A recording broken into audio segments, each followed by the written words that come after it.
ഇതിപ്പോൾ കുട്ടിയൊരു ഈവനിങ് വ്ളോഗാണ്. ഒരു 6 മണിയാകുമ്പോഴത്തേക്ക് ചെടിക്കൊക്കെ വെള്ളം ഒഴിക്കും, അത് കഴിഞ്ഞിട്ട് വിളക്ക് കത്തിക്കും, പ്രാർത്ഥിക്കും. ഇതെല്ലാം വർക്കിൻ്റെ ഇടയ്ക്ക് ബ്രേക്ക് എടുത്തിട്ടാണ് കേട്ടോ ചെയ്യുന്നത്.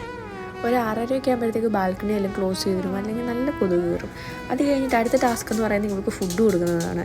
ഫുഡ് നോർമലി അവൾ തന്നെ കഴിക്കുന്നത്, പിന്നെ ഇടയ്ക്ക് ഞാൻ വാരി കൊടുക്കും. അവൾ മൊത്തം ഫുഡ് കഴിച്ച് കാണുമ്പോൾ എനിക്ക് മനസ്സിന് സമാധാനം. അങ്ങനെ അതൊക്കെ കഴിഞ്ഞ് ജിമ്മിലോട്ട് പോയി ഇച്ചിരി നേരം വർക്കൗട്ടൊക്കെ ചെയ്ത് ഇറങ്ങി നേരെ വീട്ടിലോട്ട് പോകാൻ നേരം ജോജു പറഞ്ഞു എനിക്ക് കുറച്ച് നാളായിട്ട് ക്രാബ് ഗീ റോസ്റ്റ് വാങ്ങി തരണമെന്ന്. അപ്പോൾ ഞാൻ പറഞ്ഞു ഒന്നും ഇനി നോക്കണ്ട, നേരെ മച്ചിലിലോട്ട് പോകാമെന്ന് പറഞ്ഞു. മച്ചിലി പോയി ക്രാബ് ഗീ റോസ്റ്റും സ്ക്വിഡ് ഡ്രൈ ഫ്രൈ ആണ് പറഞ്ഞത്. പിന്നെ കൂടെ നീർദോശയായിരുന്നു, നല്ലതായിരുന്നു, നല്ല ടേസ്റ്റായിരുന്നു. ക്രാബ് എനിക്ക് ഭയങ്കര ഇഷ്ടം, ഇങ്ങനെ പൊളിച്ച് അതിൽ നിന്ന് കഴിക്കുമ്പോൾ അതിന് പ്രത്യേക ഒരു ടേസ്റ്റായിരുന്നു. പക്ഷേ ജോജിക്ക് അത്ര വലിയ താല്പര്യമൊന്നുമില്ല, എന്നാലും പക്ഷേ ജോജിയും കഴിച്ചു. പക്ഷേ ബാക്കി മൊത്തം ഞാൻ അവിടെ സമയം എടുത്തിരുന്നു, ഞാൻ മൊത്തം കഴിച്ച് തീർത്ത് ഞങ്ങൾ എന്നിട്ട് വീട്ടിലോട്ട് പോയി. അപ്പോൾ ഈ ഒരു വീഡിയോ ഇത്രയേ ഉള്ളൂ. അടുത്തൊരു നല്ല വീഡിയോ ആയിട്ട് കാണാം. ടാറ്റാ.